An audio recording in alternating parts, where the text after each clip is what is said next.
जय हिंद प्यारे बच्चों, जय हिंद जय भारत। कैसे हो आप सभी। तो भाई आज जो है शुरुआत में जो आपका सेक्शन है मैं लेकर आया हूं और उसका कारण ये है कि मैं आपको कुछ बातें बताना चाहता था। पहली तो ये बेटा, जो ये सीरीज हम चला रहे हैं ना रागा, ये बहुत ही बेहतरीन और खतरनाक सीरीज है। जो बच्चा लेक्चर 1 से देख रहा है ना, तो उसने एक चीज ऑब्जर्व की होगी कि टाइप रिपीट नहीं हो रहे है। मैथ में भी आप देखोगे तो ऐसा नहीं कि जो क्वेश्चन कल था उसी टाइप का आज आ गया। ये मैंने जो 10 मॉक बनाए हैं ना मैथ के और रीजनिंग के, 10 के 10 मॉक एक बार बैठ के एक ही दिन के अंदर बनाए। एक दिन 10 के 10 रीजनिंग के, एक दिन 10 के 10 मैथ के, जिससे कि चीजें रिपीट ना हो। क्योंकि डेली अगर मैं बनाता तो हो सकता है मेरे दिमाग में ना रहता कि पीछे मैंने क्या क्या करा दिया। एक ही दिन में पूरा का पूरा तैयार किया था, जिससे कि हर तरह का टाइप मैं कवर करा दूं। ऐसी रीजनिंग, ऐसी मैथ और सेम ऐसी अक्षय सर। अक्षय सर की तो खैर अब की बार बात ही क्या करे। अक्षय सर ने तो खतरनाक ही काम किया हुआ है, बिल्कुल दिल ही जीत लिया। अब मेरे ही जीत लिया तो तुम्हारा तो कहां से रह जाएगा। और हाँ, अब देखो मॉक 1 को सब बच्चों ने देखा, बहुत बच्चों ने। 2 पे कम हुए, 3 पे और कम हुए, 10 तक आते आते 50% बच्चा गायब हो जाएगा और सिलेक्शन उसका होगा जो 10 तक जाएगा। तो इसको अच्छे से देखते रहना, ठीक है। आज ये हो गया, एक मॉक कल डलेगा, फिर उसके दिन एक दिन का आपको रेस्ट देंगे। इस तरीके से हर 3 मॉक पे रेस्ट भी देंगे, जिससे रिवीजन कर पाओ तुम। आओ चलो करते हैं शुरू। तो रीजनिंग पहले स्टार्टिंग में उसने कहा है ये सीरीज है, इसको पूरा करो। यहां से कभी भी सीरीज को शुरू से मत देखा करो, क्योंकि शुरू में बहुत सारे रूल लगते हैं। आप बीच में देखो, अगर देखो 43 दूनी 86 यानी गुना 2 और -1, और यहां देखो तो गुना 2 + 1, और यहां देखो तो गुना 2 + 1, तो लॉजिक मिल गया। और यहां भी देखो गुना 2 -1, तो इंटू 2 -1 इंटू 2 + 1 इंटू 2 -1 इंटू 2 + 1, तो इंटू 2 -1। तो लास्ट में कितना आएगा? 2 एकम 2 -1 1 आएगा, और एक ही ऑप्शन में है। गुणा करो माइनस करो, एक ही ऑप्शन मैच करेगा। हाँ जी, 8 मित्र ABCDEFGH एक सीधी रेखा में उत्तर की तरफ को चेहरा करके बैठे, कोई बात नहीं। वो कहता है F D और G के बीच में बैठा है। अब देखो F जो है D और G के बीच में बैठा है, तो D और G ऐसे भी हो सकता है और D और G ऐसे भी हो सकता है, कोई भी केस हो सकता है, इसको यहीं छोड़ दो। आगे चलो, B H और A के बीच में बैठा है। जो B है वो H और A के बीच में ऐसे भी बैठ सकता है, H और A के बीच में ऐसे भी बैठ सकता है। दो स्टेटमेंट हो गई, छोड़ दो। आगे वो कहता है E जो है G के बाएं से तीसरे स्थान पर है, G के बाएं से, तो ये मान लो G। अब इसके बाएं तीसरे स्थान पर पहला, दूसरा और तीसरा, ये हो गया E। तो E जो है G के लेफ्ट में तीसरा हो गया, हो गया। अब यहां कहीं जिक्र हुआ G का? हाँ जी, G का जिक्र हुआ था। चलो इसको बाद में देखेंगे। आगे देखो, G किसी एक कोने पर बैठा है। जो G है वो किसी एक कोने पर बैठा है। देखो इस कोने पे तो G हो नहीं सकता, इसका मतलब है इस कोने पे होगा। तो 1 2 3 4 5 6, कितने थे? 7 और 8, 8 मित्र थे। तो अगर मैं G को इस कोने पे मान लू तो पूरे 8 हो गए, 4 और 4 8। अब G के साथ क्या था? F बैठा था G और D के बीच में। इसका मतलब ये वाला केस तो बनेगा नहीं, क्योंकि G के बाद तो कोई जाएगा नहीं, वो वाला बनेगा। तो D F G बन गया। अब ये HBA है। अब HBA कहीं भी हो सकता है, अभी तो हम कह नहीं सकते। यहां से देखो, अब H C के बाएं तीसरे पर बैठा है। H जो है ना वो C के लेफ्ट में तीसरे पर बैठा है। अब देखो C के लेफ्ट में तीसरे पर, अब C को यहीं बैठाना पड़ेगा। क्यों? क्योंकि अगर C को मैं यहां लूंगा तब जाके लेफ्ट में तीसरा 1 2 3 ये पोजीशन बचेगी, और इसके आगे तो मैं जा ही नहीं सकता। तो ये हो गया H। अब बीच में बचे कौन? हिसाब लगा लो। एक केस तो था HBA ABH, ABH तो बनेगा नहीं, यहां से HBA बन सकता है, HBA हो गए। और इसी टाइप का क्वेश्चन आता है भाई आपके एग्जाम में, ए और ई के बीच में कौन है? सी। इसी टाइप का आता है, पंक्ति वाला सबसे ज्यादा आता है, पंक्ति वाला और सर्कुलर मेज वाला टेबल। 5 मित्र PQRST दक्षिण की तरफ चेहरा करके बैठे। दक्षिण की तरफ मत बैठाओ, नॉर्थ की तरफ ही बैठा दो, एक ही बात होती है, आंसर पे कोई फर्क नहीं पड़ता। Q is seated in the middle. Q, ये Q है, Q बीच में बैठा है। तो 1 2 3 4 5, तो Q हो गया बीचों बीच, हो गया। P पश्चिम छोर पे बैठा है, पश्चिम छोर पे। ये देखो, ये इधर क्या होगा? पूर्व, और ये क्या हो गया? पश्चिम। अब अगर पूर्व और पश्चिम हो गया, अब देखो यहां पूर्व पश्चिम दे दिया उसने।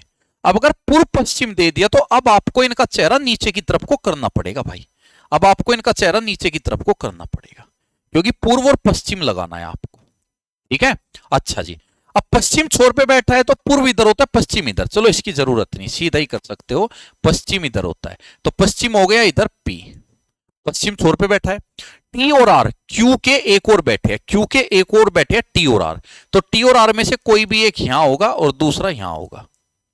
पी और आर के मध्य दो व्यक्ति बैठे हैं, पी और आर के मध्य दो बैठे तो आर को फिर यहां लेंगे, आर को यहां लेंगे, टी को यहां, क्योंकि पी और आर के मध्य दो व्यक्ति हो गए। बचा कौन था? एस, एस हो गया यहां। क्यू और पी के मध्य कौन है? क्यू और पी के मध्य कौन है? एस है। देखो ये बताना है भाई, सी से देखो डी आया तो एस से टी आना चाहिए, हाँ जी ऑप्शन में है भी। आई से एल आया तो 9 से 12 प्लस 3 हो गया, ये प्लस 1 हुआ प्लस 3 तो प्लस 3 हो जाएगा। क्यू आर एस टी आएगा, टी टी इस ऑप्शन में नहीं है, इसमें नहीं है। अच्छा जी, आर से डब्ल्यू आया 18 से 23 प्लस 5 तो यू में प्लस 5 करूंगा 21 5 26 जेड आएगा, तो ये भी गलत, तो कौन हुआ? ये हुआ। ठीक है, आगे तुम चाहो चेक कर लो ना, इतने से भी हो जाएगा। ये यहां डिवाइड है, पहले तो इसको सही करना, ये डिवाइड है। अब इसको कहता है कि इसको सोल्व करो। माना पहला ऑप्शन सही है, गुणा और माइनस को बदलना है, तो माइनस की जगह क्या आएगा? गुणा, और गुणा की जगह क्या आएगा? माइनस। कर दिया। अब बोर्ड मास रूल लगाओ, 7 से 21 कटा कितनी बार? 3 बार। 12 3 36, 36 में 36 हो गया, 12 3 36, 36 में से 4 गए, कितना बचा? 32, 32 और 28 60, तो रखते ही हो रहा है इजी। इसको रोक रोक के करना है भाई, ऐसा नहीं कि मुझे देखते रहो, तैयारी तुम कर रहे हो, पोज करो, आंसर दो, तब देखो। आई गुणा जे का मतलब है ये, पहले इसको पढ़ो, सीधा है कि आई जे आई जे आई जे आई जे आई जे आई जे, पूरा सीधा है, सीधा अपनी इक्वेशन पे छलांग लगा दो। प्लस, प्लस का मतलब देख लो कहां है, प्लस का मतलब ये रहा, प्लस का मतलब बहन, तो क्यू बहन है एक्स की, क्यू बहन है एक्स की, प्लस, प्लस का मतलब फिर से क्या था? बहन, एक्स बहन है वाई की, गुणा, गुणा का मतलब ये रहा माता, वाई माता है जेड की, वाई माता है जेड की, हो गया। वो कहता है क्यू जेड से किस प्रकार संबंधित है? क्यू, क्यू क्या लगेगी? जेड की, जेड की मौसी लगेगी, क्या लगेगी? मौसी। तो मौसी के लिए क्या यूज करेंगे हम भाई? मौसी के लिए देखो, सिस्टर इन लॉ तो नहीं होगा, क्योंकि सिस्टर इन लॉ तो बहन वाली कैटेगरी होती है। डॉटर भी नहीं होगा, क्योंकि उसने पूछा क्यू जेड से किस प्रकार संबंधित है, क्यू क्या लगेगी, तो क्यू मौसी लगेगी, ये भी नहीं होगा, वाइफ भी नहीं होगा। तो फिलहाल बेस्ट आंसर क्या दे सकते हैं? ये दे सकते हैं। बेस्ट आंसर क्या दे सकते हैं? बेस्ट आंसर हम ये दे सकते हैं। ठीक है, बस ये कह सकते हैं कि बेस्ट आंसर है। क्यों? क्योंकि यहां क्यू बहन थी एक्स की, एक्स बहन थी वाई की, और वाई क्रॉस से क्या दे दिया? माता। ठीक है, तो फिलहाल हम क्या दे सकते हैं? फादर सिस्टर दे सकते हैं। ठीक है, वैसे तो अगर आप देखो फादर सिस्टर भी नहीं जाएगा, क्योंकि फादर की सिस्टर तो है ही नहीं, ये तो मदर की सिस्टर है, तो मदर की सिस्टर हुई तो फादर सिस्टर भी नहीं जाएगा, ये वैसे तो क्या होगा? मदर सिस्टर होगा, तो यहां चेंज कर लेना mother sister, MOTHERS, mother sister, ये करना सही। चलो 23 का विपरीत पूछा, 23 ये रहा, 23 के साथ 21 और 26 है, 21 और 26 कहीं और भी है, ढूंढो, ये रहे 21 26 से 21 26 कटा, 23 का अपोजिट 24। देखो इसमें यहां पे जो है कोमा है, ठीक है, यहां पे ये है 5/6 इज टू 121, ये है क्वेश्चन में लिख देता हूं, तुम कंफ्यूज ना हो। अब करना इसको, ठीक है, अब इसको पोज करो, अब सोल्व करो। ये क्वेश्चन है, इसको मत देखो, वो देखो। देखो ये 121 11 का स्क्वायर है, तो कोई भी देख के बता देगा 6 5 11 इसका स्क्वायर लिया, 8 और 9 17, 17 का स्क्वायर 289। चलो उसने कहा है मीनिंगफुल बनाना है, चलो पहला मान लो 6 4 2, 6 पे कौन है? लास्ट का ए, तो ए, 4 4 पे 4th यू, 2 2 पे टी, 1 1 पे एच, ओथ, ओथ बन रहा है, 5 5 पे ओ और 3 पे आर, ओथर, तो यही हो गया, इससे मीनिंगफुल बन रहा है, और से नहीं बनेगा। इसको लगाना है भाई, पोज करो, आंसर दो, पहले पोज करके आंसर दो, तब देखना। इसको जो है लगाना है ऑर्डर में, 1 है 2 या 5, 1 से शुरू करूं अगर मैं, प्रस्तावना, प्रस्तावना दे दी, और सामग्री सूची कंटेंट दे दिया, चैप्टर अध्याय दे दिए, ग्रंथ सूची दे दी, कवर पेज। भाई सबसे पहले तो बुक का कवर आएगा, या तो 5 से शुरू होगा या 5 पे खत्म होगा, 5 पे खत्म तो किसी में नहीं, तो शुरू होगा। आंसर देखो एक बार में आ गया, पहले बुक का कवर आया, फिर उसके अंदर खोलेंगे प्रस्तावना आएगी, फिर उसकी सूची सामग्री कंटेंट आएगा, फिर उसके बाद उसके चैप्टर आएंगे, ये सब चलेगा। वो कहता है नहीं बन सकता, यानी अल्डल्ट्रेशन दिया है, एडल्ट्रेशन दिया है, तो जो एडल्ट्रेशन है उससे इनमें से कौन सा नहीं बनेगा? रिटर्न, आर ये रहा, RETU, एक आर और है, एक आर नहीं जी, एक आर और नहीं है, तो इसमें डबल आर आ गए और इसमें डबल आर नहीं है, तो ये नहीं बनेगा, पहली बात। ठीक है, अब आगे भी चेक करना चाहो कर लो। टॉयलेट, TOIL LET टॉयलेट तो बन जाएगा, और रिटेल RETAIL ये भी बन जाएगा, और रिटेलिएशन भी बन जाएगा। आप चेक कर लो, RELLAT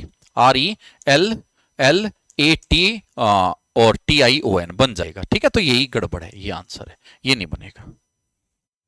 देखो सीरीज पे आ जाओ, इसमें एक चीज पकड़ो, तीनों व्हाइट है एक तरीके से, दो ब्लैक एक ब्लैक, फिर एक ब्लैक, फिर सब व्हाइट।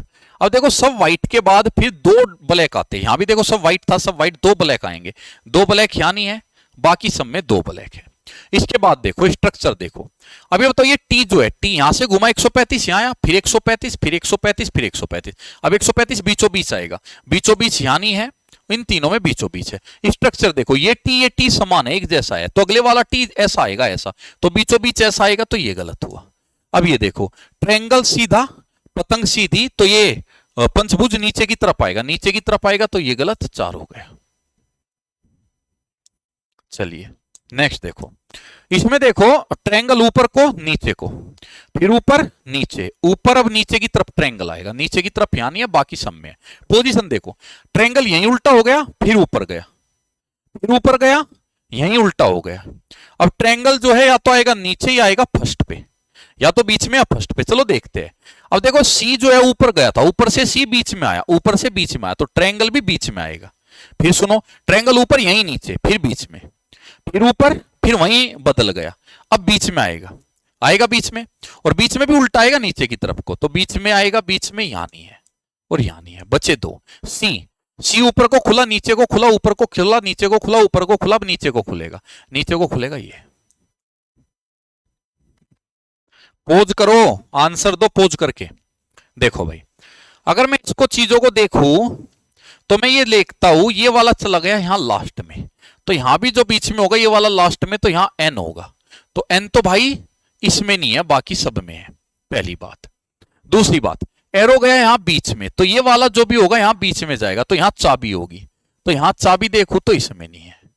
ठीक है, अब इसके बाद मैं इसको चेक नहीं करूंगा क्योंकि ये तो सब में सेम है। अब ये कॉर्नर चेक कर लू मैं, यहां ये यहां नया आया, न्यू फिगर, ये यहां न्यू आया, इसके पहले था ही नहीं ये इसमें। ठीक है, तो इसको तो गोली मारो, छोड़ो इसको। तो ये देखो ये कहां से आया, ये हो ही चुका है, अब ऊपर की तरफ जाओ। अब देखो ये फर्स्ट वाला जो है नीचे बीच में गया, ठीक है, फर्स्ट वाला बीच में गया, तो यहां से भी जो ये फर्स्ट वाला है ये बीच में जाएगा, तो यहां आएगा पी, तो यहां पी आएगा, तो ये गलत हुआ, ये गलत हुआ, आंसर कौन हुआ, ये हुआ। इसको भी चेक कर सकते हो, स्टार वहां चला गया, तो ये वाला यहां जाएगा, तो यहां आएगा यू, तब भी आंसर 5 है।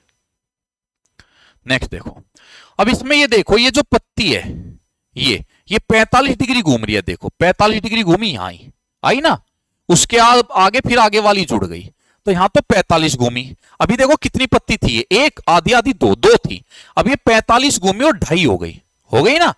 अब उसके बाद ये 45 नहीं घूमी, 90 घूमी और 3 हो गई। कैसे, ये देखो ये 45 घूमी, तो ये यहां गई 45 घूमने पर, और ये नीचे वाली पूरी हो गई, तो 45 घूमी। अब ये 90 घूमी, आपको सर आपको कैसे पता लगा, भाई ये वाली है, ये 90 घूम के आई, अगले वाली तो इसके आगे है ही। ठीक है, देखो ये वाली भी 90 घूमी कोने में, ये वाली भी 90 घूमी नीचे, और ये वाली पूरी हो गई, तो 45 और 90 का चल रहा है।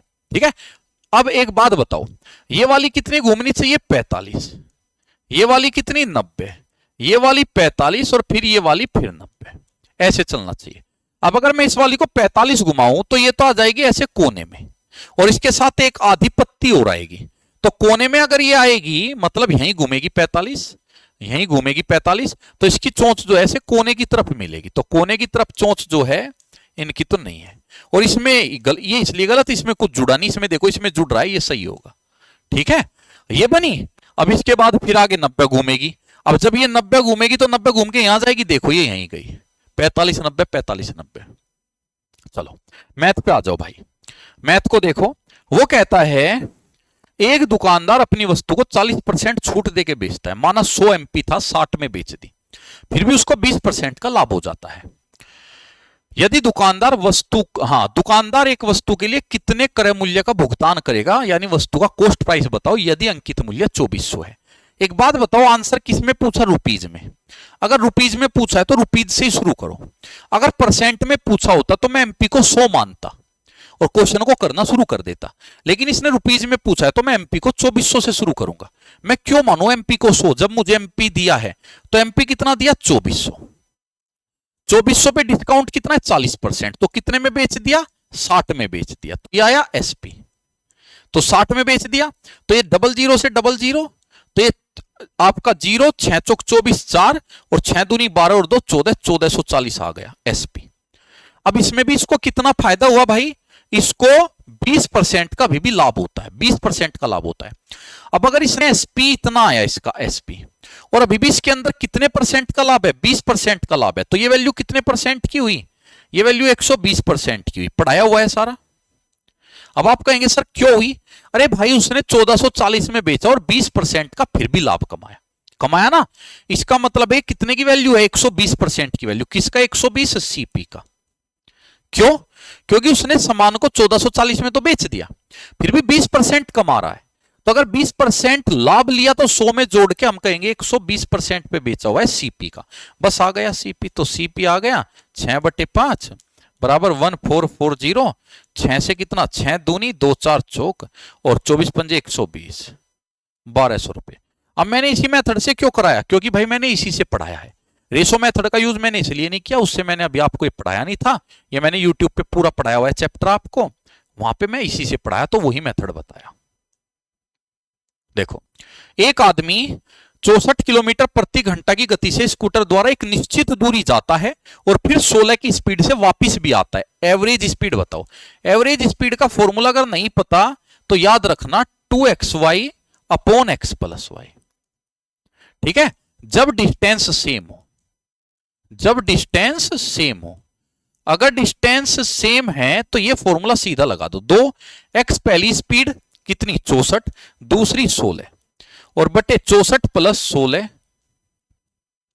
80, 16 से 5 बार और ये कितना हो गया 128/5, 5 दूनी 10, 5 पंजे 25 और 3/8 6 किलोमीटर पर आवर, 25.6। रोक रोक के करना भाई, पोज करके वीडियो को। ये देखो 5 महिला एक कार्य को 8 दिन में करती है और 8 बच्चे उसी कार्य को 10 दिन में करते हैं, तो 2 महिला 4 बच्चों के साथ मिलकर कितने दिन में करेंगे। एमडीएस वाला फॉर्मूला लगा दो, एमडीएस वाला, ठीक है, m1 d1 is equal to m2 d2, कराया हुआ है टाइम एंड वर्क में। m1 कितनी महिलाएं 5 महिलाएं, महिलाएं तो क्या लिख लो वुमेन लिख लो, 5 महिलाएं कितने दिन में करती है 8 दिन में। सेम काम 8 बच्चे चिल्ड्रन लिख लो, कितने दिन में करते हैं 10 में। एक बात बताओ, अगर आप इसको सोल्व करो 8 से तो 8 कटा और 5 से कटा 2, W की वैल्यू 2 आई और चिल्ड्रन की आई 1, तो वुमेन इज टू चिल्ड्रन की एफिशिएंसी आ गई 2:1, ये एफिशिएंसी आ गई। अब वो कहता है बताइए 2 महिला और 4 बच्चे मिलकर उसको कितने दिन में करेंगे। अब वो कहता है इसी काम को, किसको, इसी काम को 2 वुमेन और 4 चिल्ड्रन मिलके कितने दिन में करेंगे, ये पूछा है। किस काम को, इसी को। भाई पहले देखो उसी काम को महिलाओं ने किया, फिर उसी को बच्चों ने किया, अब उसी काम को इनसे कराना चाहता है। हो गया, क्वेश्चन हो चुका है। अब क्या करो, WC का मान यहां रख दो, 2 गुना W का मान कितना आया 2 प्लस 4 गुना 1 और गुना x आ गया। और यही वैल्यू किसी भी एक में रख दो, जहां मन करे उसमें रख दो, इसमें रख दो या इसमें रख दो, किसी एक में। मैं सेकंड में रख दू 8 गुना 1 गुना 10, हो गया, क्वेश्चन हो चुका है। ये 4 और 4 कितना बना 8, 8 को काट देगा, x आएगा 10, तो 10 दिन में ये काम हो जाएगा जैसे वो कराना चाहता है। तो ये एमडीएस वाला फॉर्मूला कराया था टाइम एंड वर्क में। एक बेलन है सिलेंडर जिसका व्यास है 14, व्यास डायमीटर 14, रेडियस आ जाएगी 7, हाइट है 2।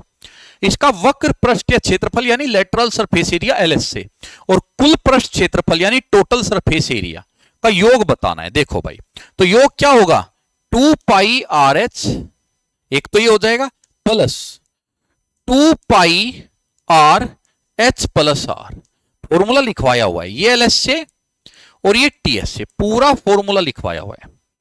ठीक है, या तो एक काम कर लो, इसमें से पाई कॉमन आएगा और इसमें से 7 भी कॉमन आएगा, पाई और R कॉमन आएगा, मतलब रेडियस 7 है ना, तो पाई 11 से कटना चाहिए, R 7 से, ऐसा ऑप्शन जो 11 और 7 से कटता है। तो 11 चौक 44, 4 4 कटता है, 11 दूनी 22 कटता है, 11 एकम 11 कटता है, और 11 अट्ठे 88 कटता है। 7 से देखो, 7 सिंह 42, 6 4 नहीं कटता, 7 चौक 28, 2 8 कटता है, 7 दूनी 14, 3 और 6 नहीं कटता, 7 एकम 7, 2 और 6 26, 7 3 21, 5 8 नहीं कटता, ये कोई नहीं कटते 7 से, तो आंसर बी हो जाएगा। एक तो तरीका ये है अगर आप बचना चाहते हो, जैसे मैंने फॉर्मूला लिखा मुझे पता लग गया पाई और आर कॉमन है, पाई मतलब ऑप्शन 11 से कटना चाहिए और आर 7 उससे कटना चाहिए। एक तो तरीका ये है, या इसको सोल्व कर लो, 2 पाई आर कॉमन ले लो, या 2 पाई, पाई का मान 22/7, चलो रख लो, आर 7 एच है 2 प्लस 2 गुना 22/7 गुणा 7 और 2 प्लस 7 हो गया, 7 से 7 कट गया, 22 दूनी 44, 44 दूनी 88, 7 से 7, 22 दूनी 44, 7 और 2 9, 9 हो गया, तो 44 गुना 9, और ये कितना था 44 गुना 2, 44 कॉमन ले लो, 44 कॉमन गुना 9 प्लस 2 11, तो कितना हो जाएगा 11 चौक 44, 11 चौक 44 4 48, ठीक है 484। कुछ गड़बड़ कर दी थी हमने, तो 7 छिंग 42, 7 छिंग 42, 6 और 4 64, ये तो नहीं कटता, कुछ गड़बड़ कर दी शायद। चलो एक बार फिर देखो, 7 से 7 काटा, बेलन था ना, हाँ, तो 2 पाई आर एच, तो 22 दूनी 44 और 44 दूनी ये हो गया, ठीक है, और इसमें 7 से 7 काटा, 22 दूनी 44 और h प्लस आर हो गया, 7 और 2 9 हो गया, तो 44 कॉमन लिया, 9 और 2 11 बन गया, 11 चौक 44 4 और 11 चौक 44 और 4 48, 484, ठीक है। अच्छा 7 तो कट गया ना, 7 इसमें कट गया था, 7 का रोल ही नहीं था, आंसर भाई चेंज करना, गड़बड़ हो गई थी, सही हुआ समय पे हमने पूरा सोल्व करके देख लिया, तो आंसर ये, क्योंकि 7 इसमें कट गया। देखो इसमें बताना है चतुर्थ अनुपाती, फॉर्मूला होता है BC अपॉन ए, बी कितना √8 गुना √21 और बटे ओवर ए, सारे को एक ही रूट में ले लो, 8 गुना 21 बटे 6, 3 सत्ते 3 दूनी और 2 से ये कटा कितनी बार 4, 4 बार आया 2 बन के √7 रह गया अंदर, 2√7। चलिए सेकंड लास्ट क्वेश्चन, 5 घंटिया है 9 बजे 1 7 बजे, फिर वो 12 18 24 36 सेकंड और 45 सेकंड के अंतराल पे बजती है, तो अब कितने बजे बजेगी? मैं अच्छी एलसीएम में ये भी पढ़ा चुका हूं, मैंने आपको बताया था कि जो उनका अंतराल है उसका एलसीएम ले लो, जो भी एलसीएम आएगा उतने समय बाद बजेगी, ठीक है। तो कब बजेगी बात आएगी, अगर कब बजेगी तो एलसीएम ले लेंगे, 12 18 24 36 45, ठीक है, इनका एलसीएम ले लो, ठीक, इतने समय बाद बजेगी। अब एक बात बताओ, 12 तो इसके 24 के अंदर ही नहीं है, तो जब एलसीएम लोगे इस 12 का तो यूज करना ही नहीं पड़ेगा, 18 36 के अंदर है, इसका भी यूज नहीं, तो एलसीएम बस इनका ले लो आप, ठीक है। अब जब आप इनका एलसीएम लोगे तो ऐसा नंबर ले लो, जैसे देखो 45 को अगर मैं 45 दूनी 90 नहीं कटा, तो ऐसा नंबर ले लो जो इन सबसे कटता हो। अगर आप इसमें देखो तो 24 और 36 का अगर लो, 36 दूनी 72, इनका तो 72 आ जाएगा। अब इस 45 में कितना होता है 8 गुना 9, सॉरी ये होगा 9 गुना 5, 9 गुना 5, अब 9 तो 72 के अंदर ऑलरेडी है तो गुना 5, तो 72 पंजे 360 सेकंड आएगा, 360 सेकंड बाद बचेगी। एलसीएम ध्यान से ले लो, फिर सुनो, 12 24 के अंदर है, 18 36 के अंदर है, तो इनको कट कर दो, 24 और 18 का एलसीएम 72, क्योंकि 72 दोनों से कटता है, 45 में छिपा है 9 और 5, 9 तो 72 के अंदर आ गया तो छोड़ दो, 5 को ले लो 360 सेकंड बाद। अब 360 सेकंड बाद का मतलब है 360 बटे 60, 6 मिनट बाद, मतलब 9:06 पे। लास्ट क्वेश्चन भाई, तो लास्ट क्वेश्चन देखो, अक्षय सर जो है आ चुके हैं, फटाफट देखो। ए अपने वेतन का 45% भोजन पे खर्च करता है, 5% वृद्धाश्रम में दान करता है, यदि वह 28,500 रुपए भोजन और वृद्धाश्रम पे खर्च करता है। एक बात बताओ, टोटल का 45 खाने पे और टोटल का 5 वृद्धाश्रम, तो टोटल का कितना परसेंट खर्च कर दिया? टोटल का 50% जो है खर्च कर दिया, और वो खर्च कितना है मिला के 28,500 है, कर दो लो 28,500। अब इसको 50% को बटे 100 लिख दो, ये 2 बार कटेगा तो टोटल कितना आ जाएगा 28 दूनी 56 और एक कितना आ गया 57,000 आंसर। भाई उम्मीद है आपने इसको पोज कर करके देखा होगा। लास्ट क्वेश्चन है भाई, एक और, लास्ट कहां 27 क्वेश्चन रहते शायद मेरे, अभी तो बहुत है, अक्सर सर आ गए थे भाई, वापिस भेजने पड़े। लो इसको देखो, मैं सोच रहा इतना जल्दी कैसे फिनिश हुआ आज, अभी तो कई क्वेश्चन बचे हैं भाई, ये वो जो रागा का होता है ना, रागा में 22 होते हैं, तो मुझे वो ध्यान रहा। 9/17 ये है। तो रेशो को लिख लिया, एक्स और वाई का मान निकाल के बस वहां रख दो। तो 17 पंजे 85x माइनस 17 दूनी 34y बराबर 9x माइनस 18y। अब x को तो इधर ले आओ, तो 85 में से 9 गया तो कितना बचा 76x। 34 को उधर ले जाओ, 34 में से 18 गया तो कितना बचा आपका 16y। अब इसमें भी अगर आप 4 से काटो 4 बार और 4 से काटो 19 बार, x का मान आएगा 4 और y का मान आएगा 19। अब यहां रख दो 9 गुना x का मान 4 और 13 गुना 19। अब इसको अगर आप देखते हो तो कुछ कॉमन है इसमें, तो कुछ कॉमन ही नहीं, तो ऊपर तो 36 आ गया और 36 एक ही ऑप्शन में, ये सोल्व करके देख लो नीचे 247 ही आएगा। तो क्रॉस मल्टीप्लाई करके एक्स वाई का मान निकाला, वहां रख के कर दिया। पहले खुद करना है, मेरा मत देखते रहना। 7200 रुपए पीक्यूआर में बांटे गए, इस रेशो में बांटे गए। पीक्यूआर पहले को 1/2, दूसरे को 4, तीसरे को 3/2।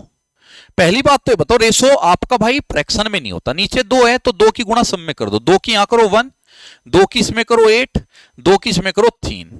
अब ये आ गए पीक्यूआर, आ गए। तीनों को मिला के 7200 दिया, आर का हिस्सा पूछा है, तो तीनों का 8 और 3 11 और 1 12, 12 यूनिट बराबर 7200। 1 यूनिट कितना आएगा 600 रुपए।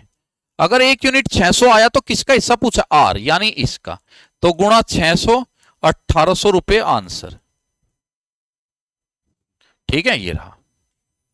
लो भाई 25। वो कहता है चक्रवर्ती ब्याज पर रखी गई एक धनराशि 10 वर्षों में 2 गुनी हो जाती है, बताओ कितने में 4 गुनी होगी। आज ही पढ़ाया ये तो मैंने। 10 वर्षों में 2 गुनी, 2 गुनी कितने साल में 10 साल में, और 4 गुनी को लिख लो 2 की पावर 2। कितने साल में पूछा, माना x में। मैंने आपको बताया था इसकी भी पावर बेस सेम करने होते हैं, यहां ऑलरेडी बेस सेम है, बेस सेम नहीं होते तो बेस सेम करते। तो 2 गुनी हुई यानी 2 की पावर 1 10 साल में, 4 गुनी 2 की पावर 2 कितने साल में। आपको कहा था क्रॉस गुणा करनी होती है, 1 गुणा x, x की गुणा इस पावर में कर देते हैं, इस टाइम की गुणा तो ऊपर वाले में और इस टाइम की गुणा नीचे वाले में, पावर में। सीधा आंसर आ गया x बराबर 20 ईयर्स। आज ही कराया है ये वाला टाइप। 26। ताश के 52 पत्तों की एक गड्डी में से 2 पत्ते अचानक निकाले जाते हैं। एक हुक्म का पत्ता और एक ईंट का पत्ता होने की प्रायिकता क्या है। देखो ये लगा है और, ठीक है, एंड। अगर एंड आता है, एंड आता है तो बीच में प्लस, और आता है तो बीच में गुणा।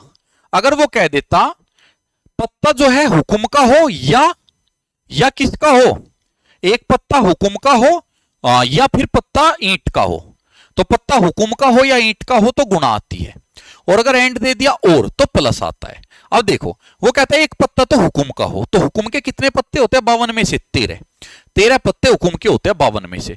तो एक पत्ता हुक्म का हो, 13 पत्ते हुक्म के है तो 13/52, और एक पत्ता जो है ईंट का हो, ईंट के भी कितने होते हैं 13/52 प्लस।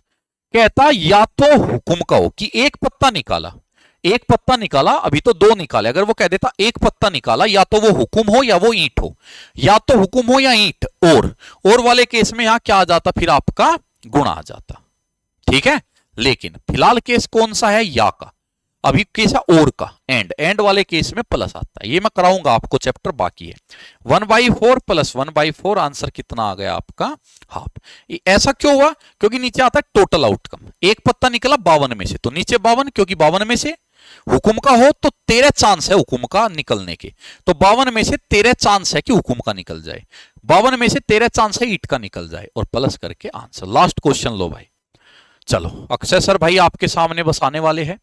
x बराबर ये दिया है और इसका मान पूछा। एक काम करो, थीटा को अपनी तरफ से रख दो, जो आपका मन करे, जो मन करे ऐसा रख सकते हो। ठीक है, चॉइस आपकी है। देखो थीटा को मैं 0 तो रखूंगा नहीं, अगर थीटा को 0 रख दिया ऊपर पूरा 0 बन जाएगा। मैं थीटा को 90 रख देता हूं, 90 पे ये इजी होगा। आप 45 भी रख सकते हो, 30 या 60 रख लो, 30 और 60 पे तो कभी गलत नहीं होगा। 90, और ये भी कितना हो गया 90, ठीक है, और ये भी कितना हो गया 90। मैं पहले भी पढ़ा चुका हूं, ये 30 और 60 पे क्वेश्चन कभी गलत नहीं होता। आप 30 डिग्री रख लो या 60 या 45, मुझे इजी 90 पे लगा, मैंने 90 रख दिया।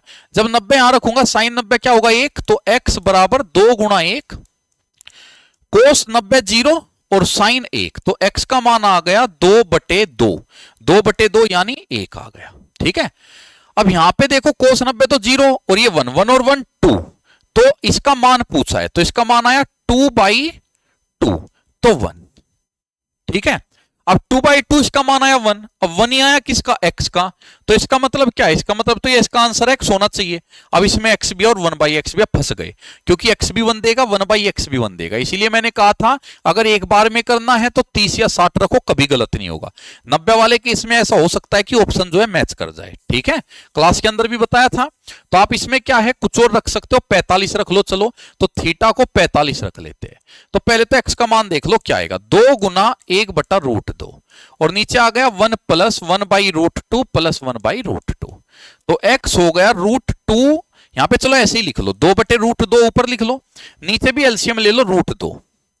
अब ये √2 एलसीएम लिया तो ये बन गया √2 + 1 और 1 2। अब ये इससे कट गया, तो x का मान आ गया फाइनली आपके पास 2/, नीचे से कॉमन ले सकते हो √2, तो 1 + √2। ठीक है, ये कर सकते हो, या चाहो तो यहां भी छोड़ दो, चलो तुम्हें ज्यादा प्रॉब्लम में नहीं डालते, यहीं छोड़ दो, x का मान ही आ गया। अब वो कहता है इसका मान बताओ, उसने x का नहीं पूछा, उसने पूछा क्वेश्चन का मान, तो इसका मान बताओ, तो 1 - 1/√2 + 1/√2, और ये 1 + 1/√2, ये इससे कट गया, तो 1 और नीचे क्या बन गया, √2 + 1/√2, √2 ऊपर गया तो √2/√2 सॉरी +1। अब आपको ये देखना है कि कौन से ऑप्शन का आंसर ये, जिस ऑप्शन का आंसर ये होगा वही आपका आंसर। अब ऑप्शन में तो बाबू भैया है ही नहीं है, ऑप्शन में तो ये है ही नहीं, तो क्या करें, तो हमारे पास x का मान तो है, तो ऑप्शन में क्या रखो, x का मान रखो।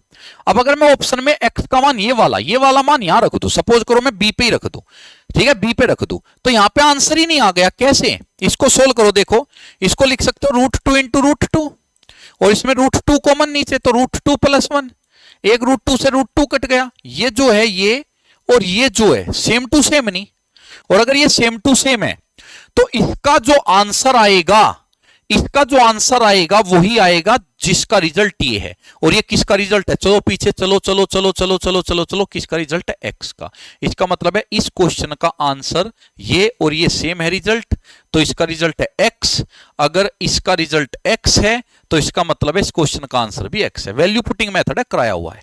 हालांकि यहां थोड़ा सा अच्छा है, ये क्वेश्चन थोड़ा लेंदी है, जो कराए थे वो थोड़ा इजी था, ये थोड़ा अच्छा है, लेकिन अच्छा भी डालना जरूरी होता है। ठीक है, तो पोज कर करके आपने किया होगा, उम्मीद है, और भाई मेहनत से करते रहो, बहुत मेहनत से क्लास तैयार कर रहे हैं तुम्हारे लिए। अक्षय सर आपके सामने हैं, लो सर इनका करा के बस फिनिश कर देना क्लास।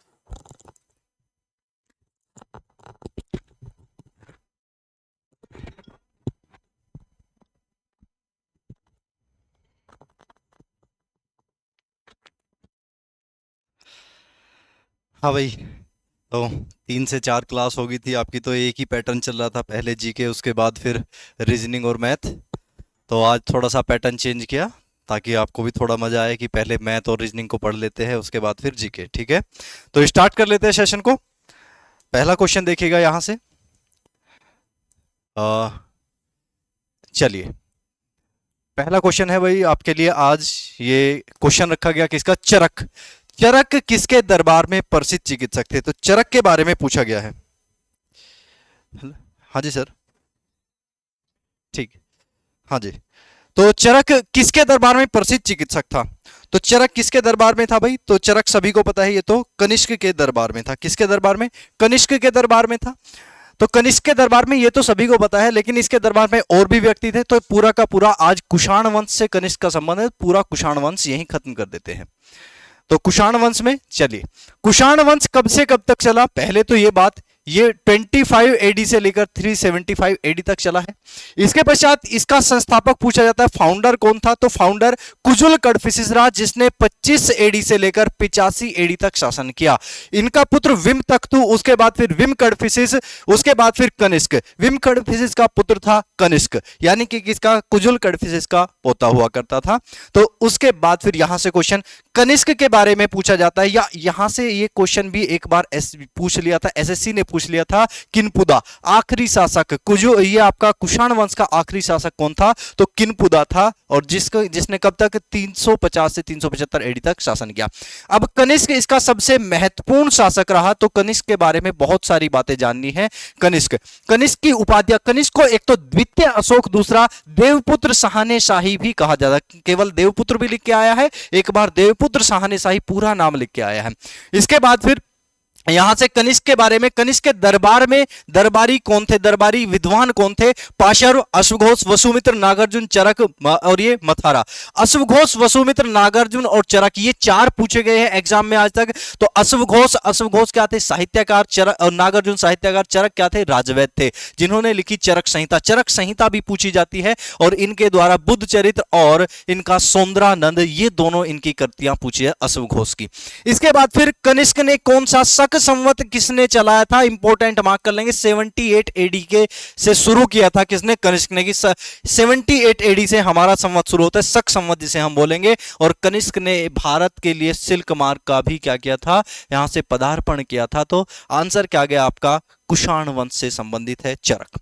अगला कनिष्क से अगला क्वेश्चन, निम्नलिखित का मिलान कीजिए, तुगलकाबाद का किला किसके द्वारा बनवाएगा, लाल किला किसके द्वारा बनाएगा। जब भी बात सीरी की आए तो सीरी अलाउद्दीन खिलजी के द्वारा बनवाया गया। तो यहां से डी का 1 कहां है, डी का 1 यहां है या फिर यहां है, इसको भी हटा दीजिएगा, इसको भी हटा दीजिएगा। उसके बाद फिर फिरोजाबाद का कुल किला किसके, फिरोज शाह तुगलक के द्वारा बनवाया गया। तो सी का 3 और सी का 3 हो जाता है, यहां से बी इज करेक्ट। लाल किला रेड फोर्ट किसके द्वारा, शाहजहां के द्वारा। और तुगलकाबाद का फोर्ट बनवाया ग्यासुद्दीन तुगलक के द्वारा। तो ये चार किले, ये निर्माण कार्य आपको याद रखने हैं। आगे बढ़ जाते हैं, इसमें चार बातें एक ही क्वेश्चन में याद हुई। पुर्तगालियों के द्वारा प्रथम व्यापार केंद्र कौन सा था, यानी पुर्तगीज भारत में आए लगभग 1498 में, वास्को डी गामा आया था, उनके बारे में मैंने पूरी सारी बातें बताई थी एक दिन आपको। लेकिन अब बात करता हूं मैं यहां से, ये इन्होंने पहली कोठी कहां लगाई थी। तो इन्होंने अपनी पहली कोठी कहां लगाई थी, तो इन्होंने पहली कोठी केरल में कहां लगाई, केरल कालीकट।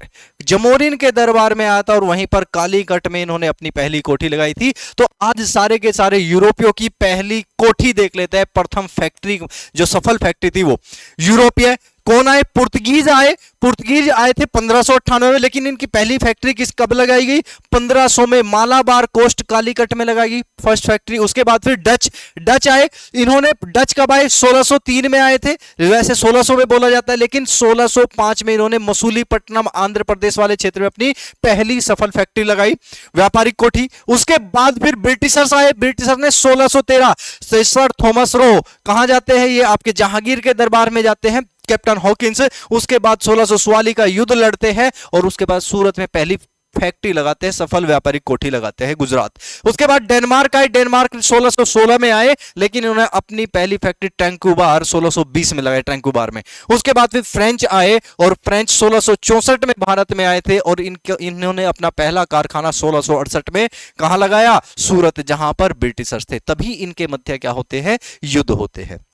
अगला क्वेश्चन देखेगा, प्लासी की लड़ाई किसके बीच लड़ी गई थी। अब बैटल ऑफ प्लासी किसके मध्य हुआ था, तो बैटल ऑफ प्लासी कहां, 1757 की बात है। 1757 में सिराजुद्दौला और रॉबर्ट क्लाइव के मध्य युद्ध होता है। बंगाल का नवाब था सिराजुद्दौला, कहां का, बंगाल का नवाब। अब यहां से none of the Mir Qasim, Mir Jafar, ये सारे नाम दिए गए हैं। अब आज अगर ये क्वेश्चन आया है तो प्लासी का युद्ध, यानी कि ब्रिटिशर्स के द्वारा लड़े गए सारे के सारे युद्ध इंपोर्टेंट है। कौन सा युद्ध कब हुआ, कौन सी संधि हुई, सारे यहीं पर एक ही स्लाइड में देख लेते हैं। चलिए स्टार्ट करते हैं बैटल ऑफ ब्रिटिशर्स को। सबसे पहले देखते हैं हम एंग्लो फ्रेंच वॉर, यानी कि इन्हें एंग्लो कर्नेटिक वॉर भी कहा जाता है, यानी कि फ्रेंच ईस्ट इंडिया कंपनी और ब्रिटिश ईस्ट इंडिया कंपनी के मध्य जो युद्ध हुए उन्हें एंग्लो कर्नेटिक वॉर कहा गया। अब पहला वॉर होता है 1764 से 1748 में और पूछा जाता है पहले एंग्लो कर्नेटिक वॉर में कौन सी संधि हुई, एक्सला सेपेल की संधि पर वो खत्म होता है।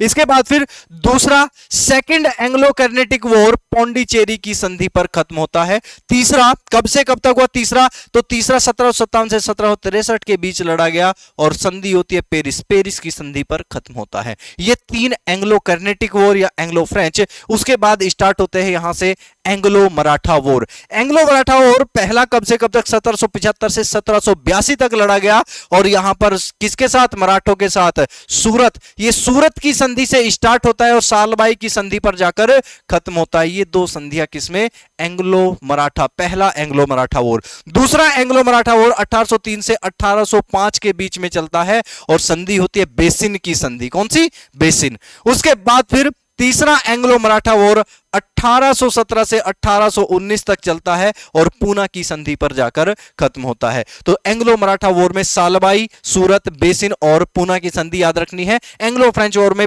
फर्स्ट एक्सला-सेपेल, सेकंड पांडिचेरी, तीसरी पेरिस की संधि। फिर आते हैं एंग्लो मैसूर वॉर, जो टीपू सुल्तान और नीचे की तरफ आपका हैदर अली के साथ लड़े गए। पहला एंग्लो मैसूर वॉर 1767 से 69 के बीच हैदर अली और ब्रिटिश ईस्ट इंडिया कंपनी के बीच लड़ा गया और इसमें संधि हुई मद्रास की संधि। कौन सी संधि? मद्रास की संधि। दूसरा एंग्लो कैनेडिक वॉर 1780 से 1784 के बीच हुआ, इसमें मंगलोर की संधि हुई और यहां पर किसकी? हैदर। 1782 में हैदर की डेथ हो जाती है। हैदर अली की डेथ किस वॉर में हुई? तो सेकंड एंग्लो मैसूर वॉर में। उसके बाद third Anglo Mysore war Tipu Sultan और ब्रिटिश ईस्ट इंडिया कंपनी के बीच होता है। कब से कब तक? 1790 से 1792, और यहां पर संधि होती है श्रीरंगपट्टनम की संधि। किसकी? श्रीरंगपट्टनम। लेकिन श्रीरंगपट्टनम के कुछ हिस्से टीपू सुल्तान के पास रह जाते हैं। इसे ट्राइलेटरल क्या कहा गया? ट्राइलेटरल, यानी कि 3 व्यक्ति इसमें शामिल थे। उसके बाद फिर चौथा युद्ध होता है एंग्लो, यहां से आपका मैसूर। एंग्लो मैसूर 1799 में होता है और 1799 में टीपू की डेथ होती है। टीपू की डेथ लिखें। टीपू सुल्तान की डेथ के पश्चात कंप्लीट श्रीरंगपट्टनम ब्रिटिशर्स के अंडर आ जाता है और श्रीरंगपट्टनम की दूसरी संधि से कहा जाता है। तो 4 एंग्लो मैसूर वॉर हुए। उसके बाद फिर 2 एंग्लो सिख वॉर हुए, दोनों में लाहौर की संधि हुई। पहला 1845 से 1846 के बीच लड़ा गया, दूसरा 1847 1849 में लड़ा गया। दोनों में लाहौर की संधि, पहले में लाहौर की संधि होती है लेकिन दूसरी बार पूर्ण पंजाब के सारे अधिकार ब्रिटिशर्स के पास आ जाते हैं। उसके बाद battle of Plassey most important है, किस किस के मध्य हुआ यही पूछा गया। प्लासी 1757 में सिराजुद्दौला और रॉबर्ट क्लाइव के मध्य हुआ।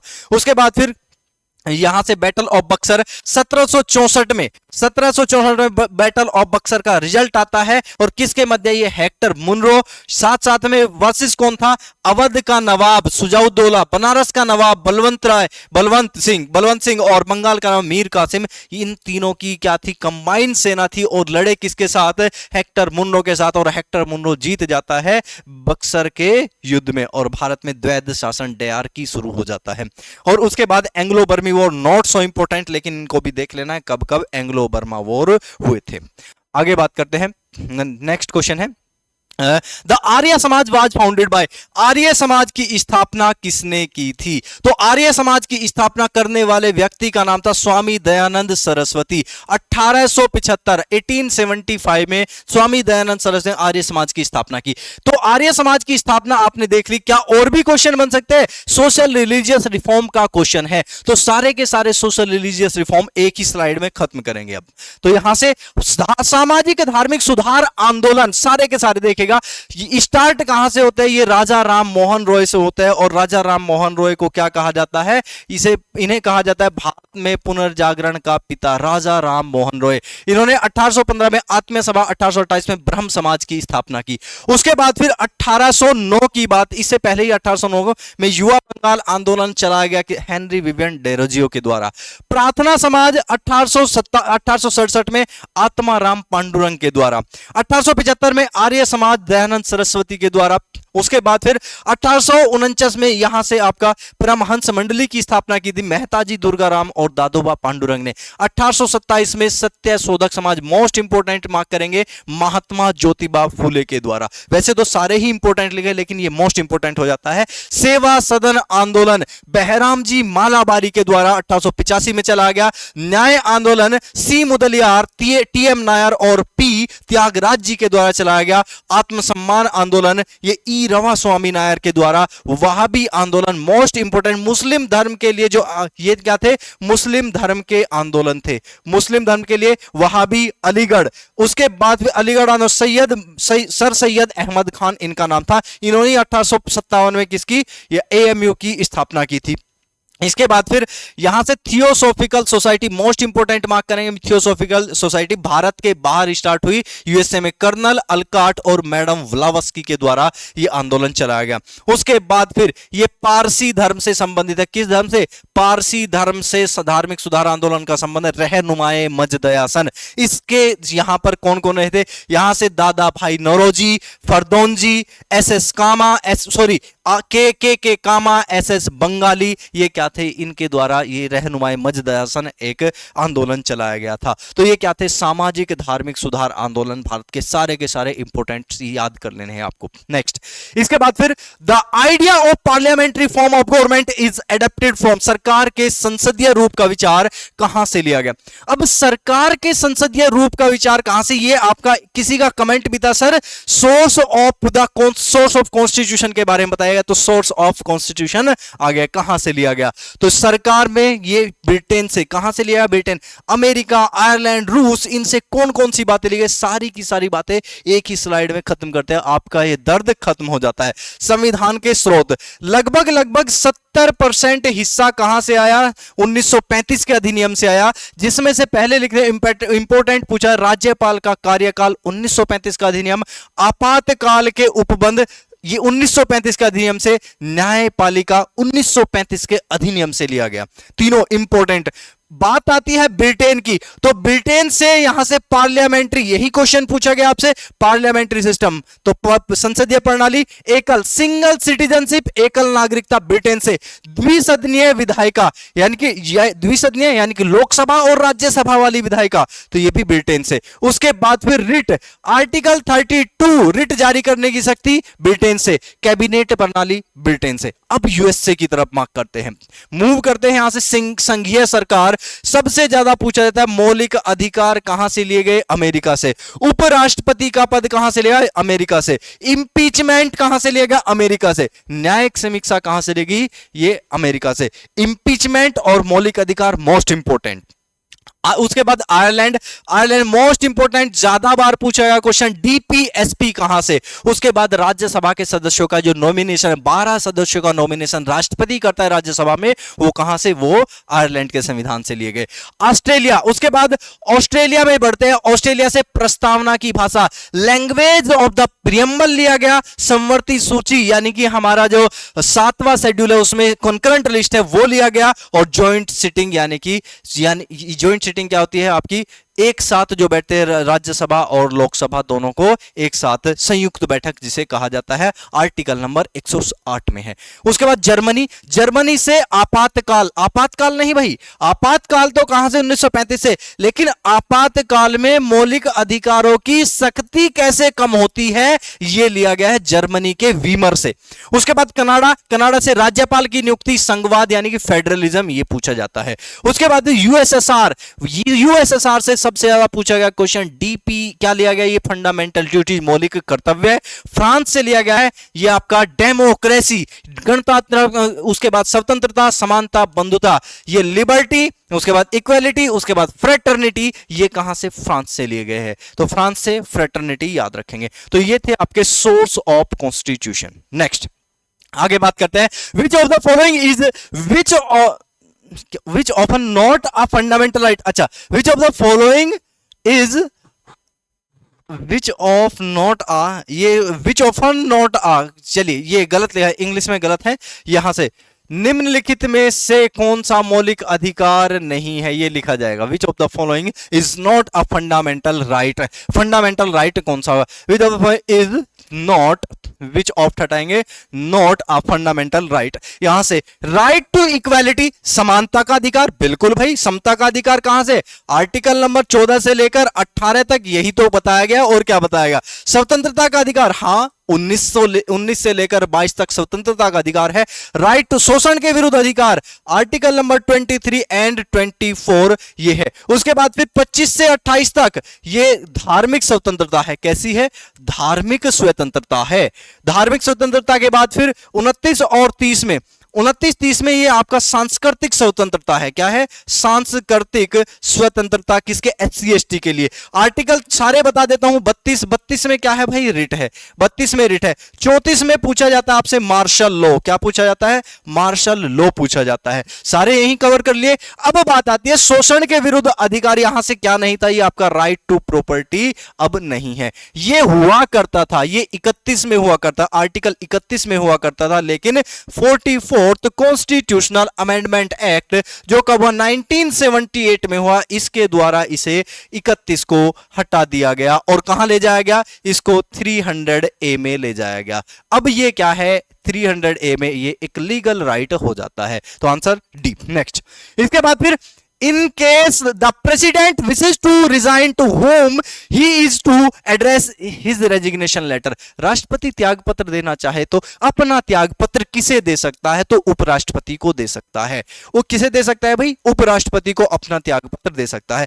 क्या हम सारे के सारे यहां से क्वेश्चन बनता है कि उपराष्ट्र ये अपना इस्तीफा देगा तो किसे देगा? प्रधानमंत्री इस्तीफा देगा तो किसे देगा? तो सारे के सारे इस्तीफे एक ही स्लाइड में। आज के बाद आपको कोई दिक्कत नहीं होगी, ये लीजिएगा। उपराष्ट्रपति अपना इस्तीफा राष्ट्रपति को, प्रधानमंत्री अपना इस्तीफा राष्ट्रपति को, राज्यपाल अपना इस्तीफा राष्ट्रपति को, कैग अपना इस्तीफा राष्ट्रपति को, महान्यायवादी राष्ट्रपति को, यहां से आपका चेयरमैन ऑफ यूपीएससी तो राष्ट्रपति को, मुख्य चुनाव आयुक्त सीईसी राष्ट्रपति को, CJI chief justice of India राष्ट्रपति को इस्तीफा देता है, CJ chief justice of high court ये भी राष्ट्रपति को ही अपना इस्तीफा देता है, और राष्ट्रपति अपना इस्तीफा उपराष्ट्रपति को देता है। तो ये सारे के सारे यहां से क्वेश्चन बन जाता है स्टैटिक का। चलिए आगे बढ़ जाते हैं। अगला, Tamasha is the famous folk dance of which state? Tamasha पहला नाम लिखा यहां से कर्नाटक। अब कर्नाटक के लिए तो कर्नाटक के लिए यहां से यक्षगान, डोलू कुनिता, वीरगासे, ये 3 इंपोर्टेंट यहां के लोक नृत्य हो जाते हैं। केरल में आपको पता है मोहिनी अट्टम और कथकली दोनों क्या है? वहां के शास्त्रीय नृत्य है, लेकिन कोलकली, थिरुविथराकली ये यहां के लोक नृत्य हो जाते हैं। यहां से महाराष्ट्र लावणी कोली और पेवदास लोक नृत्य है, और तमाशा भी कहां का है? तमाशा भी महाराष्ट्र का है। मध्य प्रदेश के लोक नृत्य मटकी और जावरा याद रखने, इंपोर्टेंट याद कराए हैं। आज इतने याद करें, अगली बार और याद करेंगे। नेक्स्ट, इसके बाद फिर भारतीय संविधान के किस अनुच्छेद में सरकारी रोजगार में नागरिकों के लिए समान अवसरों का प्रावधान है? तो भारतीय संविधान के किस अनुच्छेद में? अच्छा ठीक है, समान, यानी कि अब पूछा गया समता के अधिकार से क्वेश्चन आया है। एक तो पूछा जाता है आपसे धर्म जाति वंश, धर्म जाति वंश इनके आधार पर भेदभाव नहीं होना चाहिए, तो ये कौन कहता है? आर्टिकल नंबर 15 कहता है। और अगर पूछा जाए सरकारी रोजगार में, तो आर्टिकल नंबर 16 इसका समर्थन करता है। आर्टिकल नंबर 25 अभी बताया था मैंने, 25 से 28 तक क्या है? ये धार्मिक स्वतंत्रता है, धर्म को अपनाने की, किसी भी धर्म को अपनाने की स्वतंत्रता इसमें जाएगी डी में। ठीक है भाई। 22 और 20 दोनों, एक क्या है आपका नजरबंदी और अरेस्ट के खिलाफ है, और एक आपका प्यूनिटिव और preventive detention article 20। Next question, निम्नलिखित में से किस ग्रह का कोई उपग्रह नहीं है? यानी कि किसके पास एक भी चांद नहीं है? तो चांद तो एक्चुअल में किसे कहा जाता है? चांद तो हम सीधा सा बोलते हैं कि हमारा पृथ्वी का है, लेकिन नहीं, उन्हें भी मून ही बोला जाता है वैसे। तो मार्स मंगल के पास, हाँ भाई मंगल के पास तो 2 है। नेपच्यून के पास भी है, 14 है। मरकरी के पास कोई नहीं, प्लूटो के पास भी है। तो देख लेते हैं किसके पास कितने उपग्रह, सारे उपग्रह यहीं पर लिख दिए हैं। आगे स्लाइड में देखेंगे ग्रह एवं उपग्रह। ग्रह कितने हैं हमारे प्रेजेंट में? ग्रह कितने? 8 ग्रह है। कौन कौन सा? यहां से mercury, Venus, earth, Mars, Jupiter, Saturn, Uranus, Neptune and Pluto. अब किसके पास कितने उपग्रह? बुध के पास 0, कोई उपग्रह नहीं। शुक्र के पास कोई उपग्रह नहीं है। पृथ्वी के पास 1 उपग्रह है। मंगल के पास 2 उपग्रह, फोबोस और डीमोस हमारे सौरमंडल का सबसे छोटा उपग्रह है। उसके बाद बृहस्पति के पास 95 उपग्रह, कितने? 95, और सबसे बड़ा जिसका नाम है गैनीमीड। यूरोपा और कैल्सिटो भी इसकी है, लेकिन गैनीमीड इसका सबसे बड़ा, पूरे सौरमंडल का सबसे बड़ा ग्रह गैनीमीड। शनि के पास 140, तो सबसे अधिक उपग्रह किस ग्रह के पास है? तो शनि के पास, सबसे कम पृथ्वी के पास एक है। उसके बाद फिर इसका सबसे बड़ा टाइटन, अरुण ग्रह के पास 27 और वरुण ग्रह के पास 14 उपग्रह हो जाते हैं। तो ये अब पूछा जाता है क्वेश्चन यहां से एस्टेरॉयड बेल्ट का। तो एस्टेरॉयड बेल्ट किसके मध्य पाई जाती है? मंगल और बृहस्पति के मध्य। और इससे सूर्य की तरफ, एस्टेरॉयड बेल्ट से सूर्य की तरफ वाले ग्रह इनर प्लैनेट और इससे बाहर वाले ग्रह आउटर प्लैनेट, बाह्य ग्रह कहलाते हैं। अगला प्रश्न है which is the highest waterfall in the world? विश्व का सबसे ऊंचा जलप्रपात कहां है? तो सबसे ऊंचा जलप्रपात यह है एंजल जलप्रपात। कहां हो जाता है? तो ये भाई मैं अलग पेन से लिखता हूं, यहां पर एंजल जलप्रपात है आपका वेनेजुएला में। कहां है? वेनेजुएला में। नदी का नाम क्या हो जाता है? तो नदी का नाम कैरोनी एंड ओरोनिको। कैरोनी नदी, ओरोनिको की ट्रिब्यूटरी कैरोनी इस पर बना है। कैरोनी एंड ओरोनिको, कोई एक नाम जरूर देगा आपको, ओरोनिको, ओरोनिको। उसके बाद फिर नियाग्रा वाटरफॉल कहां है? तो नियाग्रा वाटरफॉल सेंट लॉरेंस नदी, नदी का नाम तो क्या है? सेंट लॉरेंस नदी। और सेंट लॉरेंस नदी कहां है? यूएसए एंड कनाडा के बॉर्डर पर, यूएसए एंड कनाडा के बॉर्डर पर। यूएसए का सबसे ऊंचा विक्टोरिया जलप्रपात कहां है? तो यह है आपका जाम्बेजी नदी। कौन सी नदी? जाम्बेजी नदी। कहां बहती है जाम्बेजी नदी? तो ये जिम्बाब्वे एंड जाम्बिया के बॉर्डर पर। और लेकिन अगर पूछा जाए आज से यहां पर ये कहां पाया जाता है, तो ये प्रॉपर जिम्बाब्वे में है, विक्टोरिया। जोग वाटरफॉल, जोग वाटरफॉल सारावती नदी पर है। सारावती नदी, सारावती नदी कहां है? भारत के कर्नाटक में। तो भारत या भारत के कर्नाटक में। तो आंसर जाएगा angel is the highest waterfall of the world. तो सारे के सारे इंपॉर्टेंट है, याद रखेंगे। आगे बढ़ जाते हैं नेक्स्ट। भारत का मानक समय ग्रीनविच माध्य से कितना आगे है? तो भारत का मानक समय कितने आगे है? तो 5.5 घंटे आगे है। कितना? अरे पीछे नहीं, 5.5 घंटे आगे है भारत का मानक समय ग्रीनविच से 5.5 घंटे। क्यों? 82.5 डिग्री आगे है, या फिर 82.5 कहा जाता है। तो 82.5 और 1 डिग्री इक्वल टू क्या हो जाता है? 4 मिनट हो जाता है, 4 मिनट कहलाता है। तो यहां से 80 इंटू 4 प्लस क्या करेंगे? 80 यहां से 2.5 इंटू 4 इस तरह से बांट लेंगे। यहां से कितना? 320। क्या आया? यहां से 320 और प्लस में कितना आएगा? 2.5 इंटू 4 यानी कि 10 मिनट। अब ये किस में कन्वर्ट होगा? मिनट में। तो टोटल 330 मिनट इक्वल टू होता है आपका 5 घंटे 30 मिनट। 5.5 घंटे जिसे कहा जाता है, और वही 5.5 घंटे आगे होगा। नेक्स्ट, इसके बाद फिर अंडमान द्वीप समूह और निकोबार द्वीप समूह की निम्नलिखित में से किसके द्वारा एक दूसरे से अलग किए गए? तो अंडमान और निकोबार अलग किए जाते हैं 10 डिग्री चैनल से। इसके बारे में सारी बातें जान लेते हैं 10 डिग्री चैनल के बारे में। चलिए, किसे 10 डिग्री चैनल से अलग किया जाता है? अंडमान निकोबार को ही पूरा कंप्लीट कर ले, जैसे एक दिन लक्षद्वीप को किया, अंडमान व निकोबार। अंडमान निकोबार द्वीप समूह, इसकी राजधानी पूछी जाती है पोर्ट ब्लेयर। यहां जनजाति रहती है ओंग जारवे सेंटिनली अंडमानीज। यहां का उच्च न्यायालय कोलकाता में। यहां की सबसे, अंडमान निकोबार की सबसे ऊंची चोटी सैडल पीक 732 मीटर। उसके बाद यहां भाषा बोली जाती है बंगाली। यहां पर 9 national park, Gandhi national park, दूसरा एक रानी लक्ष्मीबाई या रानी झांसी नेशनल पार्क, 97 सबसे अधिक wild life sanctuary, 97 wild life sanctuary है। और यहां पर सबसे अधिक, ये आपका second number of forest percent पाया जाता है यूनियन टेरिटरी में। 86% फॉरेस्ट यहां पर पाए जाते हैं। अब यहां क्वेश्चन आता है, ये अंडमान में, अंडमान निकोबार में तो 500 से ज्यादा आइलैंड है, लेकिन मेन आइलैंड ये north Andaman, middle Andaman, south Andaman और लिटिल अंडमान है। उसके बाद ये अंडमान के आइलैंड और नीचे पाया जाता है car Nicobar, middle and little Nicobar और ग्रेट निकोबार। ये अंडमान निकोबार का सबसे बड़ा आइलैंड ग्रेट निकोबार, और सबसे छोटा आइलैंड एक इधर पाया जाता है जिसे कहा है पुलो मिलो आइलैंड, सबसे छोटा है। अब यहां पर पूछी जाती है राजधानी कौन से आइलैंड पर? तो साउथ अंडमान पर पोर्ट ब्लेयर लोकेटेड है। यहीं पर थी आपकी सेलुलर जेल। उसके बाद फिर पूछा जाता है एक्टिव वोल्केनो। तो एक एकमात्र एक्टिव वोल्केनो बैरन, और दूसरा है डोरमेंट वोल्केनो। डोरमेंट का नाम क्या है? नारकोंडा इज डोरमेंट वोल्केनो। अब पूछा जाता है यहां से तीन सुभाष चंद्र बोस की जयंती पर तीन जो आपके आइलैंड है इनके नाम चेंज किए गए। रोस आइलैंड का नाम नेताजी सुभाष चंद्र बोस, नील आइलैंड का नाम शहीद और हेवलॉक का नाम स्वराज कर दिया गया। ये भी क्वेश्चन बनते हैं। आगे बढ़ जाते हैं नेक्स्ट क्वेश्चन की ओर। निम्नलिखित बांधों और उन राज्यों का मेल कीजिए। अच्छा, यहां से बांध और राज्यों का मेल करना है। हीराकुंड बांध, हीराकुंड बांध कहां है? उड़ीसा में है, महानदी पर, उड़ीसा।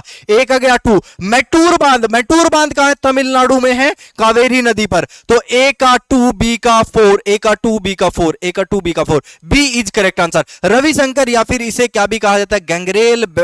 गंगरेल डैम भी कहा जाता है। ये महानदी पर है लेकिन कहां है? छत्तीसगढ़ में है। अलमाटी डैम कहां है? कर्नाटक में है। और किस नदी पर? ये कृष्णा नदी पर है। अलमाटी कृष्णा, नदियां भी लिख लेनी है। ये कृष्णा पर है, ये कावेरी नदी पर है। हीराकुंड डैम हो जाता है किस पर? महानदी पर। तो आंसर जाएगा आपका ये यहां से बी इज करेक्ट। नेक्स्ट अगला question, where is the Bandipur national park? Bandipur राष्ट्रीय उद्यान किस राज्य में है? तो राष्ट्रीय उद्यान का क्वेश्चन आया तो बहुत सारे राष्ट्रीय उद्यान यहीं पर याद करेंगे। सबसे पहले बांदीपुर कहां हो जाता है? आंसर तो गया आपका कर्नाटक में है Bandipur national park. Rajasthan option है तो राजस्थान में केवलादेव, रणथंभौर, सरिस्का मोस्ट इंपोर्टेंट है। उसके बाद आंध्र प्रदेश में राजीव गांधी नेशनल पार्क, पापीकोंडा और श्री वेंकटेश्वर नेशनल पार्क। कर्नाटक में बांदीपुर से अलग नागरहोल, बन्नरघट्टा, मुदुमलाई और भद्रा नेशनल पार्क। आसाम, आसाम में काजीरंगा, मानस, डिब्रू सिखोवा, नामेरी, रायमोना, दिहिंग पटकाई, ये सारे के सारे नेशनल पार्क असम में हो जाते हैं। Dihing Patkai is the newest national park. Raimona and Dihing Patkai 2021 में सबसे नए न्यूएस्ट, इन्हें कहा newest national park of India. Next आगे बढ़ जाते हैं। Rocket, rocket works on the principle of, rocket किस सिद्धांत पर कार्य करता है? तो रॉकेट किस पर? क्रिया प्रतिक्रिया के नियम पर। तो क्रिया प्रतिक्रिया का कौन सा थर्ड लॉ होता है? कौन सा है? थर्ड, न्यूटन सेकंड न्यूटन, हाँ ए जाएगा आंसर।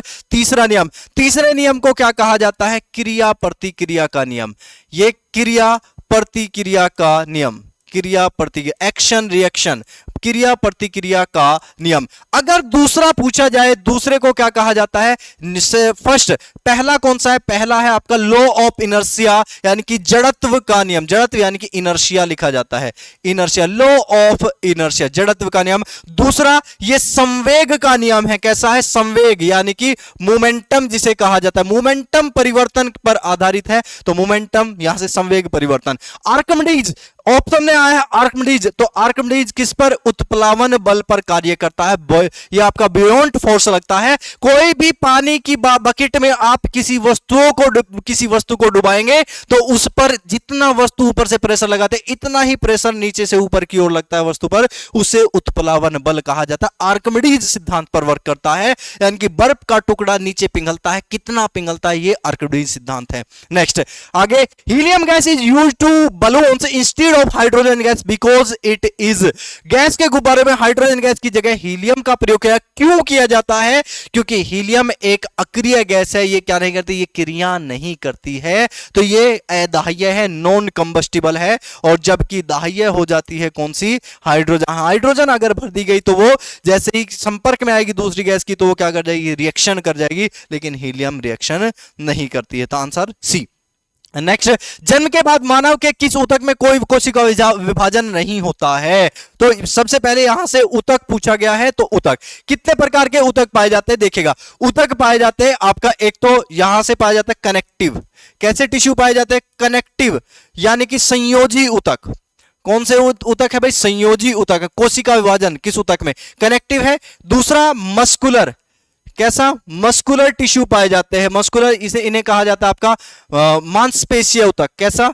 मांसपेशीय ऊतक कहा जाता है। एक टिश्यू आता है आपका यहां से, इसे कहा जाता है नर्व टिश्यू। कौन सा? नर्व टिश्यू कहा जाता है, नर्व टिश्यू। ठीक है भाई, तो ये मेन टिश्यू तो यही है आपके। एक आपका एपिथेलियल भी आता है। कैसा आता है? एपिथेलियल, एपिथेलियल टिश्यू, थीलियल, ये ज्यादा डीप हो जाएगा आपके लिए, बस याद रखेंगे कनेक्टिव। कनेक्टिव में आपको याद रखना, आपको एक तो टेंडन याद रखना है। टेंडन क्या याद रखना है? टेंडन। टेंडन तो कैसा होता है? सबसे मजबूत है, सबसे मजबूत, सबसे मजबूत टेंडन, और दूसरा आता है कनेक्टिव में जिसे कहा जाता है आपके घुटनों का क्या टूट जाता है, लिगामेंट टूट जाता है, तो लिगामेंट सबसे कमजोर है। उसके बाद फिर ये जो नर्व टिश्यू है 3 प्रकार का होता है वैसे तो, लेकिन ये एक बार में कोई इसमें कोई कोशिका विभाजन बाद में नहीं होता है, ये होगा आपका तंत्रिका में, तंत्रिका कोशिका में या फिर तंत्रिका टिश्यू में कोई विभाजन नहीं होगा, बी इज करेक्ट। नेक्स्ट है आपका लोकजो निम्नलिखित में किस रोग की अंतिम अवस्था है, तो लोकजो किसकी अंतिम अवस्था, जब किसी को टिटनस हो जाता है, किस कारण होता है टिटनस, ये होता है आपका क्लोस्ट्रीडियम, किस कारण भाई, क्लोस्ट्रीडियम टिटेनी, क्लोस्ट्रीडियम टिटेनी के कारण होता है। तो क्लोस्ट्रीडियम टिटेनी से क्या हो गया आपका, टिटिनस हो गया। किस प्रकार का, ये एक प्रकार की बैक्टीरियल डिजीज है, क्या है, बैक्टीरियल डिजीज है। बैक्टीरियल डिजीज सारी कराई मैंने आपसे, लेकिन आज बात कर लेते हैं यहां साथ में प्रोटोजोआ, डिजीज का क्वेश्चन है, प्रोटोजोआ के द्वारा होने वाली बीमारियां। ट्रिक क्या बनाई, पापा से कमाना सीखो, पी से पायरिया, पी से पेचिस, का से काला अजार, मां से मलेरिया। मलेरिया किस कारण, ये आपका फीमेल एनाफ्लीज मॉस्किटो के काटने से प्लाज्मोडियम फैलता है, जिससे क्या हो जाती है, प्रोटोजोअल बीमारी इसे कहा जाता है। उसके बाद फिर ना से निद्रा रोग यानी कि स्लीपिंग सिकनेस, ये सारे प्रोटोजोआ से होने वाली बीमारियां ट्रिक के साथ याद रखेंगे।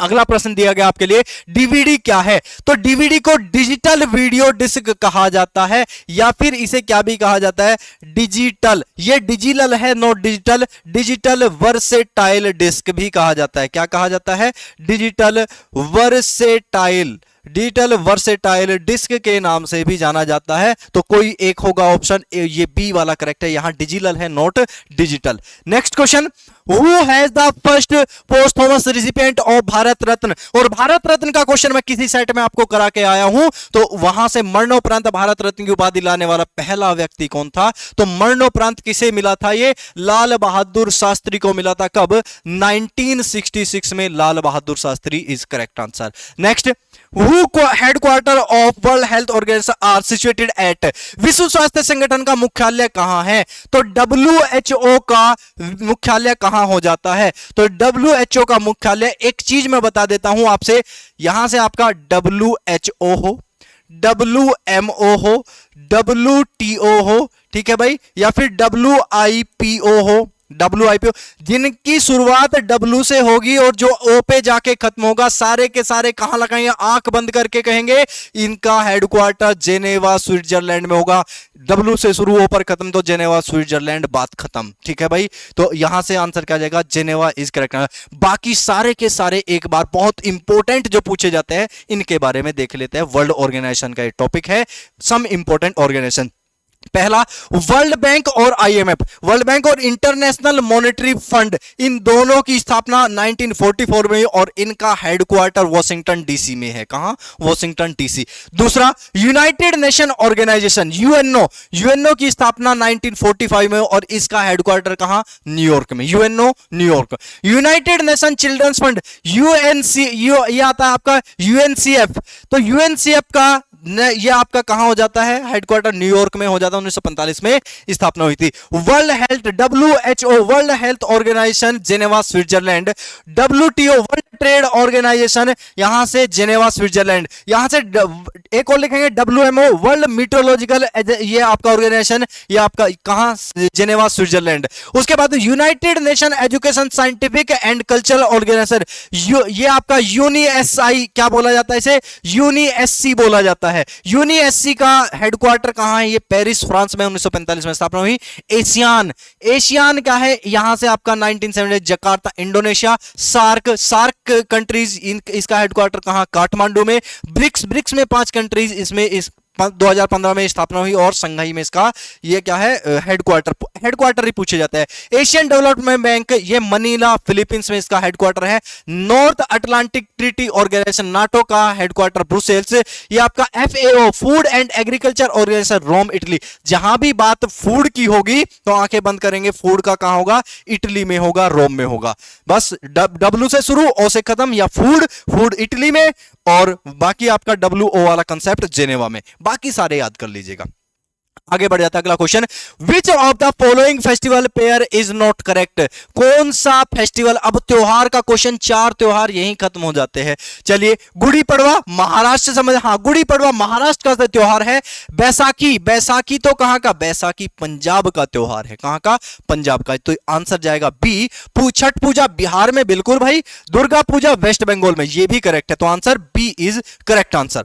अगला क्वेश्चन है, who is called the magician of hockey, hockey का जादूगर किसे कहा जाता है, तो हॉकी का जादूगर किसे कहा जाता है, मेजर ध्यानचंद को कहा जाता है हॉकी का जादूगर। तो मेजर ध्यानचंद, जब हॉकी की बात आई तो हॉकी से बनने वाले सारे के सारे क्वेश्चन यानी कि हॉकी से संबंधित कप तथा ट्रॉफीज यहीं पर खत्म कर लेते हैं। तो हॉकी से संबंधित कप तथा ट्रॉफीज देखेगा तो यह आपका हॉकी का ध्यानचंद सबके आगे रंग बिखेरता है, हॉकी से संबंधित ट्रॉफीज यहीं आ जाती है। ध्यानचंद ट्रॉफी हॉकी से संबंधित है, नेहरू कप ट्रॉफी से संबंधित, सुल्तान इंपोर्टेंट मार्क करेंगे, पूछा है Sultan Azlan Shah cup, Bombay gold cup नहीं पूछा जाता है, आगा खां कप इंपोर्टेंट मार्क करें पूछा जाता है, रंगा स्वामी पूछा जाता है, बीटन कप पूछा जाता है। तो ये सारे के सारे इंपोर्टेंट कप जो हॉकी से पूछे जाते हैं। ठीक है भाई, तो ये क्या थे आपके क्वेश्चंस, कितने लगभग अब बात करते हैं थोड़ा सा आज क्या रखा है मैंने, यहां से अपॉइंटमेंट्स रखे हैं। क्या रखे हैं, अपॉइंटमेंट्स। अपॉइंटमेंट्स की मैंने करंट लिखी है, यहां करंट जो नए अपॉइंटमेंट्स हुए इंपॉर्टेंट, यहीं से क्वेश्चन बन जाएगा, यानी कि कौन आपका नया, ये कुछ एम्बेसडर भी है, सीजीआई कौन बना, सीएजे, सीएजी, ये सीएजे नहीं आपका, सीएजे नहीं भाई, सीएजी है, कैग, क्या लिखे हैं, सीएजी, कैग कौन बने हैं, सीएजी, तो संजय मूर्ति बने। उसके बाद एनएचआरसी के ये न्यू चेयरपर्सन कौन बने, जस्टिस वी रामा सुब्रमण्यन। तो ये सारी बातें आप आराम से पढ़ लेंगे बैठ के, जितने भी अपॉइंटमेंट्स दिए गए हैं। तो ये क्या थी आज की क्लास, आई होप सभी को बहुत मजा आया होगा। आज थोड़ा सा चेंज भी किया, पहले रोबिन सर ने पढ़ाया उसके बाद मैंने, तो थोड़ा चेंज भी हुआ सेटअप, और फिर काफी अच्छे क्वेश्चंस रखे। तो मिलते हैं अगले सेशन में आप सभी को। आज के लिए सभी को थैंक यू, जय हिंद, जय भारत, सभी को बहुत बहुत शुभकामनाएं, पढ़ते रहिएगा।